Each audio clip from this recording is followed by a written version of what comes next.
To the Wednesday, February 4, 2026 meeting of the Cable Commission's Communications Commission. This meeting is being held remotely, and we intend to conduct this meeting similarly to an in-person meeting. To comply with the requirements of the Open Meetings Act, the Communications Director will call roll call, and each voting member in remote attendance should answer present and also include where they are calling from, city and state. This information will also be included in the meeting minutes. So Steve, can you do your roll call, please? Yes. Zach Damon is absent. Bonnie Gabowitz. Present in Pittsfield Charter Township, Michigan. David Pittman. Present in Detroit, Michigan. Tony Ramirez. Ann Arbor, Michigan. Thomas Wright. Let's see, can you hear me? Yep. All right, I'm in Brooklyn, Michigan. So, we have an agenda to approve. We need a motion and a second for the agenda for this meeting. Could I make the motion. Second that motion. Okay, thank you. And we have the meeting minutes from August 6th, 2025, our last meeting. I'd like a motion and a second, please. Motion. Second that motion. I'll second. This is an opportunity for persons to speak for up to 3 minutes. Public comment will be available via telephone only. To speak during public comment, please call this number, 1-877-853-5247, and enter meeting ID number 922-8058-3983. This information is also available on the published agenda in the public notices section of the city website. City staff will select callers that have raised their hand one by one using the last 3 digits of your phone number. In order to electronically raise your hand to indicate your desire to speak, please press star 9 on your phone. You will hear an automated announcement that the host is allowing you to speak. When speaking, please move to a quiet area and mute any television or background sounds so that we may hear you clearly. Please state your name and address. So let's just wait and see if we get a response.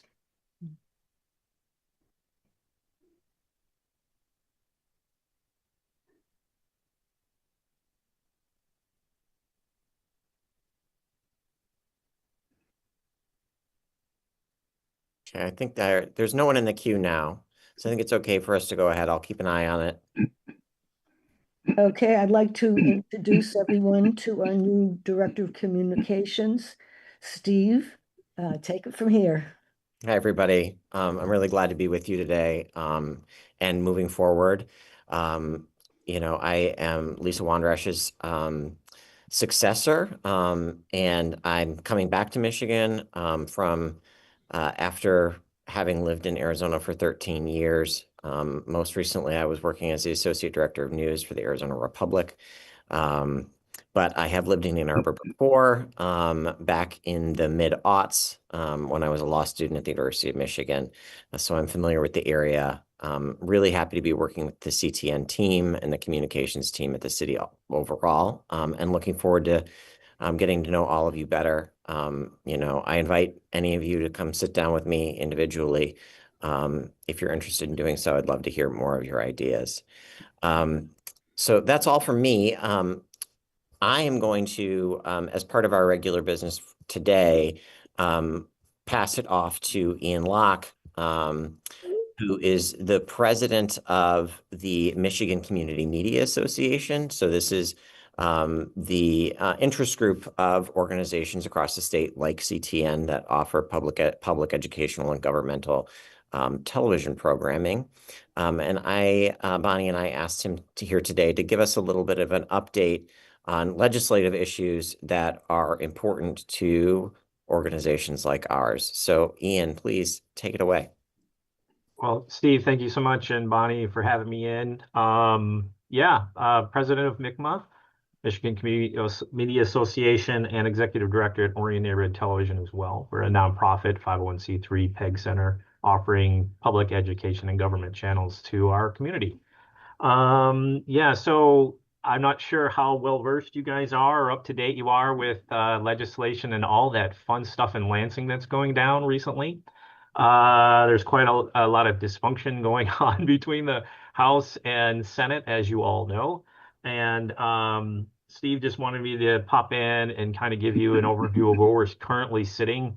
There is legislation, once again, in the House and Senate that could pose a funding threat to our franchise and PEG fees, which, as you all know, is our lifeblood for our community media centers and for many communities around the state of Michigan. Those franchise fees are a direct pad to their general funds, right? So it goes into the general fund, so it impacts their budgets immediately. Okay, so just a brief history. Back in 2004, HB 4965 was the start of kind of our current melee into legislation that could impact us directly.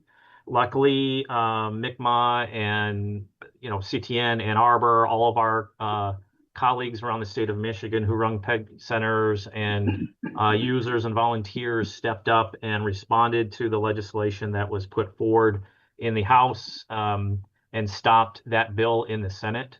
And basically what that bill was, in a nutshell, is an amendment to Public Act 480 from 2006, which really does lay out the funding structure or the fee structure for PEG fees and franchise fees across the state of Michigan.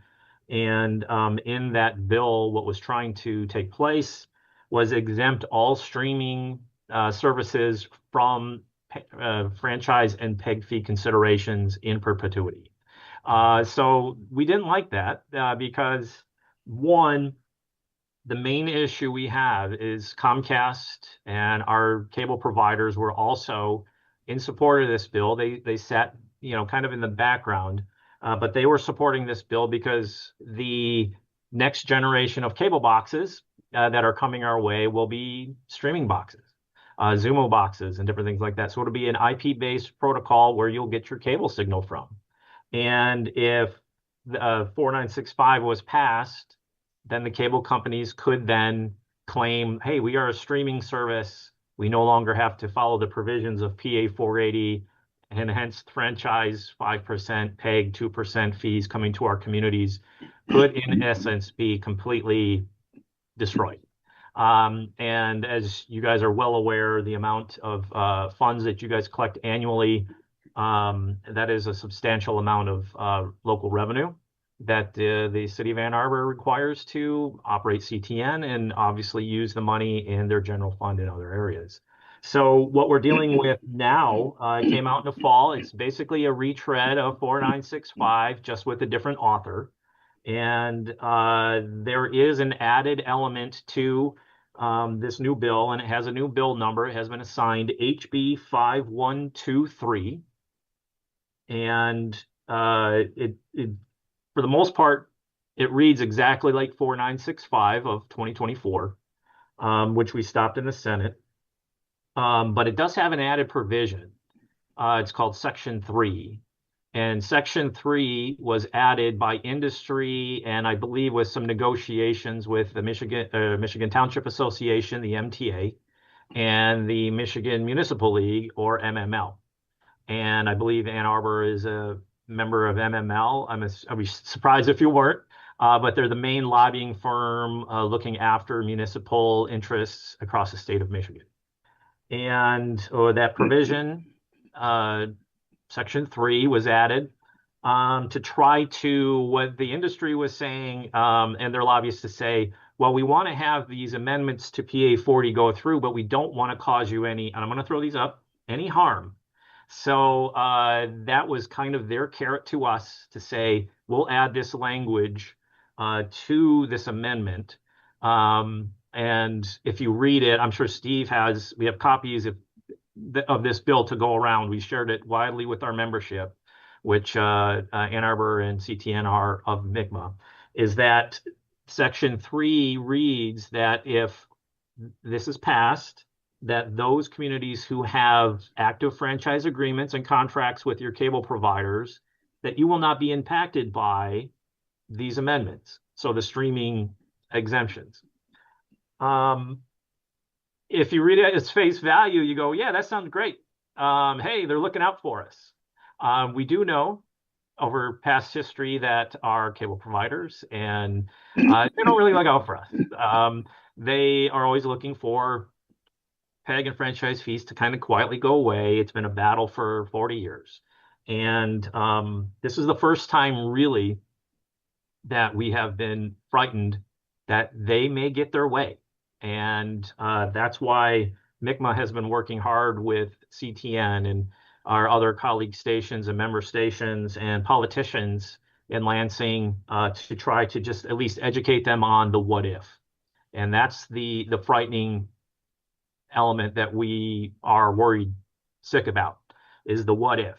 Now with HB 5123 with Section 3 added in, we would love to have language in there that's a little more secure, that states any hardware in the right of ways should be exempt, or should be still franchisable. So you can't just call yourself one day we're a cable company, the next day we're a streaming service because we gave you a new box, and just throw your franchise agreement out the door. And again, face value Section 3, you'd say, well, you can't do that. But we've already seen Wide Open West, if you're familiar with Wide Open West, that cable TV provider, they're trying to divest themselves from traditional cable TV delivery and move into more of a streaming model. So in the city of Livonia, just last year in 25, I think it was in the spring, they declared themselves not a cable company in Livonia and said, we are now a streaming entity, and said, we don't have to pay our franchise anymore.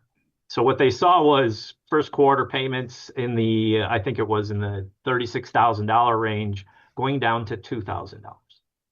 So our fear happened.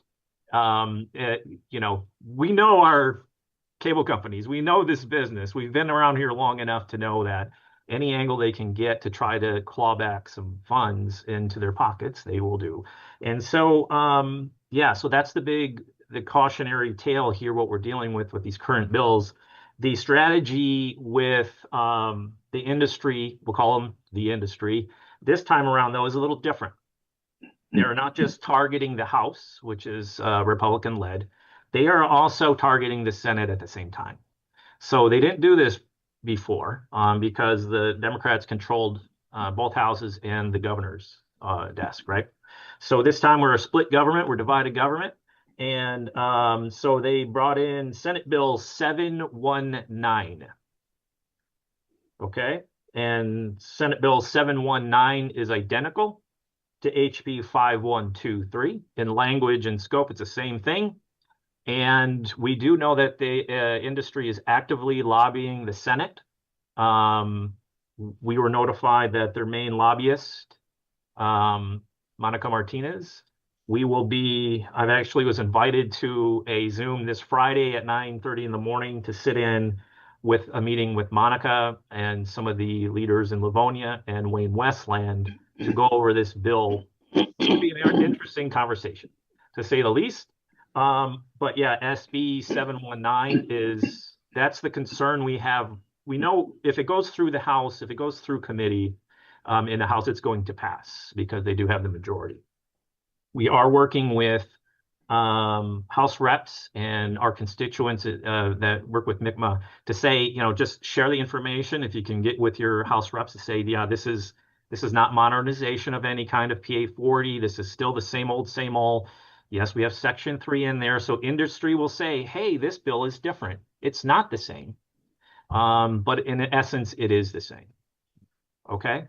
And so I'm going to be sitting in a meeting on Friday with Monica and some of those Livonia officials and Wayne Westland and see what they have to say. We're mainly going to be listening to industry to see how this is so different that this should pass. Okay. Let me see what else. So the committees. What committees are these bills sitting in? So they are in committee, and that's how they are assigned a bill number. They're in government operations in both the House and in the Senate. Okay. Now, luckily, I have more than a colleague in the House of Representatives, my daughter. She works in the House of Representatives for an elected official. So she gives me details and more information about the committees and how they're made up. And usually government operations committees are where loads and loads of bills go and just are parked there. And they're kind of I don't want to call them nothing burgers, but they are those low-level bills that the leadership doesn't see as a priority, which for us, that's a good thing. But in the House, you never know. They could do large swaths of bills at once and just file them out of committee, and then they send them to the floor for voting.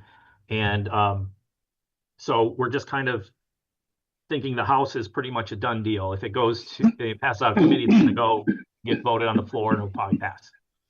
If we could stop it there, that would be brilliant. But in the Senate, it's a little different. Government operations over there is chaired by Winnie Brinks, who is the president of the Senate, right? She's the majority leader and the leader of the Senate. And the vice chair is Sam Singh, Senator Singh out of East Lansing, Okemos, the Lansing area. And luckily, Sam Singh was the chairman of the committee that we argued in front of back in 2024 to stop this bill. So he was former mayor of East Lansing and has used community media, understands franchise and PEG fees and the importance of those beyond just, let's say, community media. Because the industry likes to say, well, community media is dead. Nobody uses PEG anymore. Public access is gone. But this is more local funding. This is revenue, local revenue that we're focusing on. That is more understood by the elected officials. They understand local revenue. And so did Sam Singh. So he's the vice chair in the Senate Government Operations. Okay. So how will Sam Singh go? How will Winnie Brinks go? Will this even come due and have a public hearing? In the Senate, we don't know. I can say this, that I did some research and I'm digging into their backlog of bills that government operations is looking at. And it is long and it is extensive and it goes back almost a full year to like January, I think 7th was the earliest bill that was submitted for consideration in their committee, still sitting there. I had to scroll. I mean, I think I wore out my fingers scrolling down the list of all the bills, and we're at the bottom, and we're kind of near the bottom because it came back that one was brought in the fall of 2025. So we are actively sending messages to our lobbyists here in Orion Township.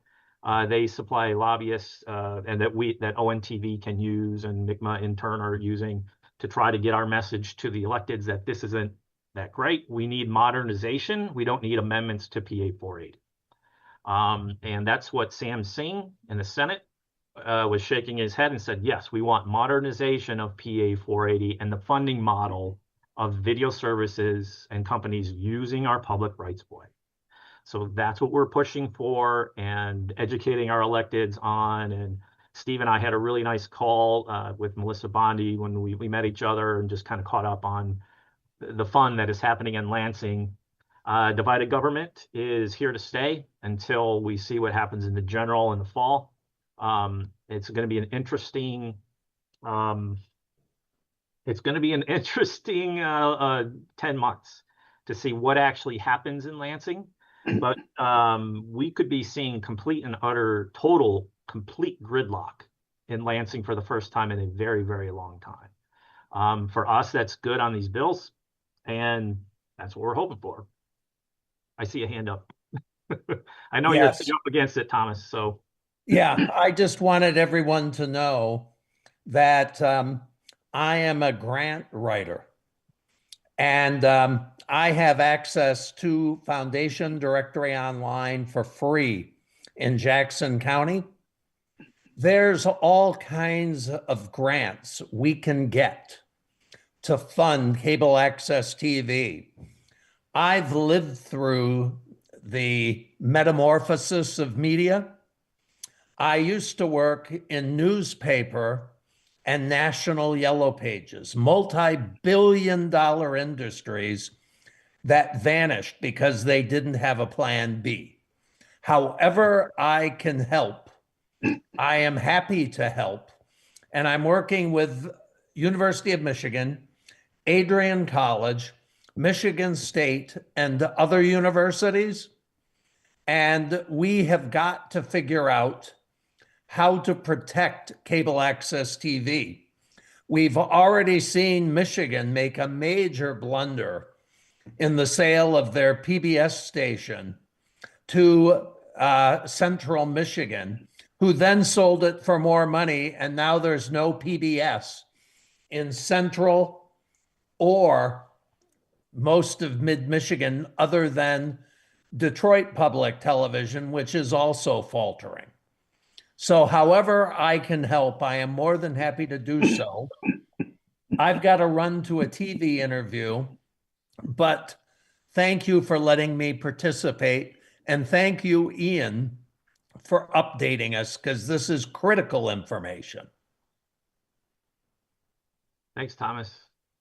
Well, I think I'll talk to Steve about getting your contact info, because we know there's other access centers like ONTV who are desperately in need of looking at grants. I'm happy to help. All right. We'll call you on that. All right. Take care. All right. you. Bye. Yeah, so I always love being the bearer of good news. Sarcasm. Do you guys have any questions, any concerns? I know I sent Steve a kind of a write-up from it was actually a response. I mean, we're talking Lansing currently, but in DC, there's some other gnarly bills that are rolling through the House out there that are even more detrimental, because what they're doing would pretty much trump anything we try to do or counter here in Michigan. And there's some bills, and a write-up from the Council of Mayors opposition or response to some of these bills rolling through DC and the House that I sent along to Steve for review. We're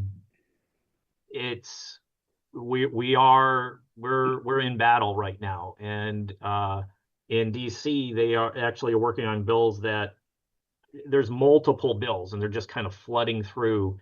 That is industry-based, cable promoted, and they've had a lot of money behind them. That could, in essence, strip our state's rights away from, legislating fees in our right-of-ways, where we have no say as a community or a city or a township or whatever to have a say in our right-of-ways and what happens and what goes into those right-of-ways. And the most horrifying one is that in some instances that the cable companies could basically declare all of our franchise contracts null and void. To say, hey, we don't need to follow these because DC said this, and we know what that means. Funding goes to zero. So yeah, more good news. Ian, thank you for this report. This is really helpful. I'm just curious. You mentioned your meeting coming up on Friday. I'm just curious, what other kind of public outreach activities do you guys have lined up, and how can we support you in terms of getting some more awareness on the issue? David, appreciate the question. Very, very on point. MICMA is just starting our 2026 season. We have a calendar of events. We do meet with our members monthly. We have lunch and learns on I think it's this third Thursdays of the month from noon to 1. Excuse me. And we are mainly relying on our membership and those around the state of Michigan. We have members from Grand Rapids to Mount Pleasant down to Southeast Michigan and Monroe and Ann Arbor, of course, and Southfield, Warren. So we hit all the big cities, and we are relying on our members to forward this information up the chain to their mayors, to their communications directors, and to their elected officials. And what we're finding is it's happening. The information is moving up the chain and the messages are getting through. We do know some of the cities, like Southfield did a pretty good job of alerting their elected officials, and then they go away. I go, this hasn't gone away. And I do know that Dearborn is hot under the collar. I mean, they are ready to go. So for us, MICMA, we're only a membership of maybe 30 organizations and individuals. But we have the ear of a lot of the House reps that we have made relationships with over the years of just saying, hey, here's information, here's your communities, how they'd be impacted if this bill were to pass. And the current decline of your revenue. It's not, this isn't just like a sudden thing. We know this is happening over time. And I just shared with our our members and constituents that Ridge, Michigan just released a new article stating that Michigan's cable subscribers have dipped below 1 million subscribers for the first time in history. 10 years ago, it was 2 million. So we are working with MML. They have a lot on their plate, and they are specific focus on different things. We're just one little item. MTA is a little more malleable to our input and takes our phone calls and emails and does respond. And Judy Allen is their main lobbyist, and she's fabulous. But again, they can only do so much and negotiate with industry who's backed by million. So yeah, I hope that answers your question, David. We do have our group together, our coalition, and as soon as we say go, we have volunteers. We have all of our people who work with us over the years to try to stop something. And we're just waiting to release the flood of emails once this hits a committee public hearing. So I have a question. Is there any way we can keep updated on what's happening when there's some kind of news? Can we make some kind of connection with you so we can be updated? yeah, absolutely. I know CTN staff, Melissa and Greg, they're on the MICMA emails. I try to send out if there's a big alert, I send it out. I don't wait until the monthly newsletter that I send out. And Steve, he is now included on those email messages. So I'm assuming moving forward, any alert, and it's well positioned in the subject title, alert, MICMA alert, and any talking points, anything that moves, you will be alerted immediately. The issue we're running into is the industry's done a very, very good job at moving these bills and having these discussions with committee members and these reps very, very quietly. It's very quiet. And so we don't know these are coming. We didn't even know this was kind of in the hopper. We know they're working behind the scenes, but because they always are. But what can happen is we can come in on a Monday and we'll get notice it's in committee for a public hearing Thursday. Because by law, there has to be like a 48-hour window of announcing that this is going to be a hearing for you to get there to be able to say something. And we ran into that. The first time 4965 ran out, I learned about it on a Monday, and our lawyer's going, what are you doing Thursday? You better be there at 8 a.m. for this meeting. I'm like, I gotta go find a tie. So we went up and we gave our testimony with MML and MTA standing behind us going, you just taught me something. And so, a colleague of mine, Tom Norton, we're ready to go at a moment's notice, but the elected officials from your city, your mayor, that speaks volumes. MICMA's tiny. People don't understand PEG, they don't understand public access. But your mayor, your elected officials, the House reps, the senators, those are the ones we need to write those letters and reach out, because that means something. That mayor represents all of Ann Arbor and the surrounding areas. That's who we need. And yeah, we're a little old MICMA. I can send emails all day. But it is the electeds that need to step up, and the larger cities need to do so. And I'd just like to reiterate that I will be passing along information that I received from MICMA to the commissioners moving forward. which is great. That's all we ask. Be informed, then make your decision. If you choose to participate, that's up to you. Right? Yeah, so that's all I really have. It's ongoing. I never thought I'd be in this position as a technician and an editor, but working with my colleagues like Greg and the crew at CTN and everybody else around the state, we are really kind of galvanizing as a unit, and we're really happy about the response we're getting from the elected officials to some of the information we're sending out. We do have I can send this to Steve as well. We have a master sheet of all the communities we've contacted about how much money they've lost in revenue. I think it was from 24, or excuse me, from 19, I think, to 2024. And so they can actually see the decline, and those hard numbers got more response from the staffers in Lansing than any email, any phone call. As soon as I gave them that document, they're going, "Oh, that's real money." We're like, mm-hmm. And you have to be prepared. Can you absorb those losses? If you can't, it's time to step up, and we need a solution to this. So, okay. Any question? Yeah. Great. Bearer of good news. Thank you so much, Ian. We really appreciate your time and your knowledge. This has been really beneficial to me to hear it again. And I look forward to sharing more information from MICMA with the commissioners moving forward. Appreciate it, guys. Anytime. Greg knows, you send an email, I'm right on it. I'm right back at you. So anytime. We appreciate it. Thank you. Bye. Continuing on with our regular business. Well, I guess really the next part of our agenda is moving into the CTN report. So I'm going to hand it over to Greg. He's going to go over his quarterly report. And then as part of the CTN report, this time for this meeting, I'm going to show some financial information after he's done.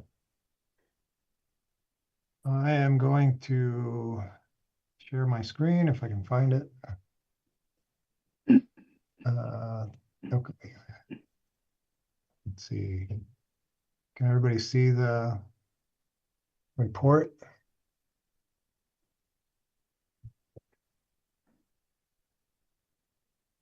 Okay. Yeah, we can see it. Good. All right. So this is the report for our last quarter, October to December.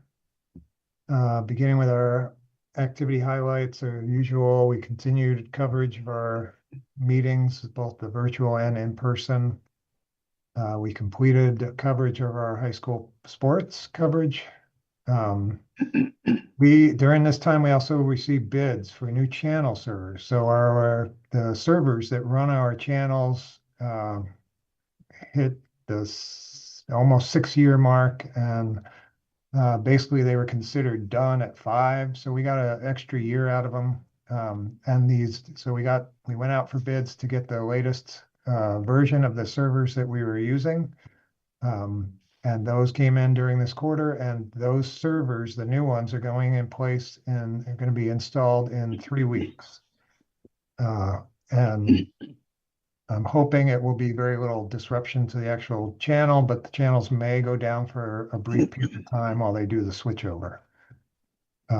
Probably the biggest part of it will be them transferring all the video files from the old servers to the new. Also during this time, we covered the Barton-Bannermere pedestrian tunnel opening. That was sort of a big deal for the city. That's up by 14 and Huron River. They created that connection so you don't have to walk across the railroad tracks anymore. We had our annual Santa satellite program that we've been doing every year. Also, we installed a new production system in the main studio. It's a TriCaster system. The existing system was another thing that actually lasted longer for us than I probably should have expected it to. It was new in 2018, so it made it about 8 years, and it decided to stop functioning in the beginning of the fall. So we went out to try to get it repaired. Most of the places said, we can't get parts for this anymore. So the best thing to do was to get a newer version. So we have the newest version of that in our studio. Also sort of a side note, our small studio, the Hotline Studio, that production system also crashed about 3 weeks ago. Um, and so I'm getting quotes on replacing that one as well. Then we get into programming for our government channel. We had 40 city meetings that we covered during this quarter, all listed here, as well as 32 programs from our staff produced, including the FYI, Senior Moments Green Light, Adventures in Crafting, City Roundup, Park Peak, Adventures in Parenthood, the Santa Satellite Program, and a Reward Talk. And then for our public channel, public access channel, we had 96 programs premiere during this quarter. 73 programs were submitted, and our community producers came in and completed 7 programs. They used portable equipment one time, and there were 8 reservations in the Hotline Studio. Staff conducted 6 trainings in field production, 4 trainings in editing, 2 in the small studio, which is what we're trying to transition. We calling the Hotline Studio, we're going to refer to it as the small studio, especially after we relocate. So there were 2 trainings in the small studio, and there were 4 trainings in the main studio. Then moving on to our educational channel, we had 59 programs premiere, including White House Chronicles, the Ann Arbor District Library programming, our high school sports coverage, Cooking with Kids, our top sports plays, and a program about fighting plastic pollution, and 5 Board of Education meetings that we covered. And then for our video on demand, we had 22,368 hits on our YouTube channel. The top 3 programs in October, it was the Planning Commission, followed by a football game and a city council meeting. In November, it was actually an old Santa satellite program from 2020, because I guess people really enjoy watching them. And then we had city council meetings. Both of the ones in November were pretty hot for people to watch. In December, Planning Commission, and then both the 2020 Santa satellite and our most recent one from 2025. And that is our report numbers for this month. I'm going to stop the share. And then just one other thing that I wanted to mention, it's not part of the report. Our longtime staff member, producer, Mike Koski, who's been with us for more than 30 years, actually, retired and decided it was time to go and actually enjoy life and spend time with his family and roaming around the country. So he finished with us last week, and hopefully before next month, we should have a replacement. He was in the last few years as a producer, he was doing a lot of the in-person meeting coverage for us. And so our other producers, Rob Cross, Dana Denhan, Tim Nagai, and Ryan Smith are all stepping up to help kind of bridge the gap. They all kind of got a little bit of training from Mike on the things that he was doing, and they're helping to keep those afloat until we get someone new in place, and then we can move on as we have been. And that is about it for now. If there are any questions. I just have a quick question. Could you Yes. just update us on the schedule when the studio will be moving to its new facility? Are we still Oh. looking at August, July, Yes. August? So I'm in the process, the beginning stages of getting quotes from, and I think I mentioned last time, it's going to be sort of a 2-stage move where it's the technical stuff gets moved by one group, and then sort of an office mover is going to move the rest of us.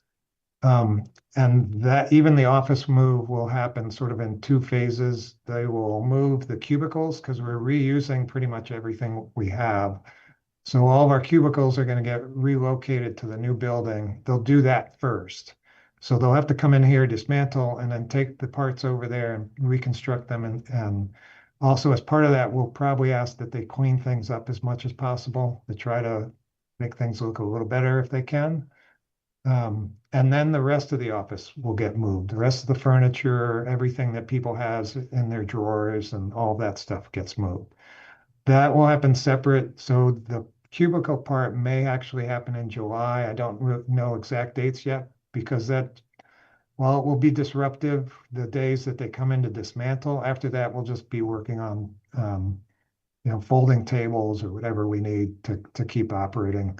And then the rest of the office will likely be the second week of August. We're going to avoid that first week because you may recall we are moving into the election center, and there is an election in August, and it's that first week of August. So we're going to try to avoid doing much activity on our side that first week, so the clerk's office are not interrupted by us coming in and out with stuff. And then the technical side of things, which is our channel servers and our studios, we're going to have a different company come to uninstall them and reinstall them over in the new space. And for that, I'm shooting for the end of July because we have a window at the end of July where we don't actually have any live meeting coverage that we're doing for almost a week and a half. And that will lessen how much the channels being down would disrupt things. So that's right now, that would be my estimate, is that we will be probably closed the last week of July and maybe the first week or two of August. And I'll try to keep it minimal as much as possible. When we actually reopen in the new space will probably depend on how long it takes us to get everything settled once we get in there. So we may be closed, like for public access, it could be for 3 weeks. It could be less. It'll just depend on how smoothly things move.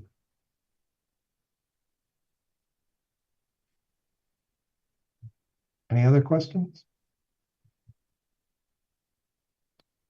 Thank you, Greg. All right, thank you. I'm going to just go ahead and give a quick financial overview to tie in with what Ian was talking about earlier. So I just pulled together, oh, can you all see that now? Okay. Yes. So these are the cable fees coming to CTN, coming to the city of Ann Arbor to support communications efforts from 2022 to 2025. The green bar is the critical bar for you to look at here. That's the total fees coming from Comcast and AT&T. The blue bar is Comcast, AT&T is the orange bar. And you can see, so, back in 2022, just 4 years ago, we were up above 1.6 million, almost to $1.7 million coming in from fees. Last year, we were down to just over 1.3. So that's, more than 20% drop over this series of years in total. It is the drop, the drop for Comcast has accelerated in these 4 years. The drop for AT&T has also accelerated, although it was fairly stable from between 22, 23, 23, 24. So I don't have much more to say about this other than to share with you the raw numbers and to, just reiterate that yes, indeed, people cutting the cord is affecting, the revenue stream for our operations. And I'll share this with you also via email in addition to the materials that Ian was talking about, so you can take a closer look at it.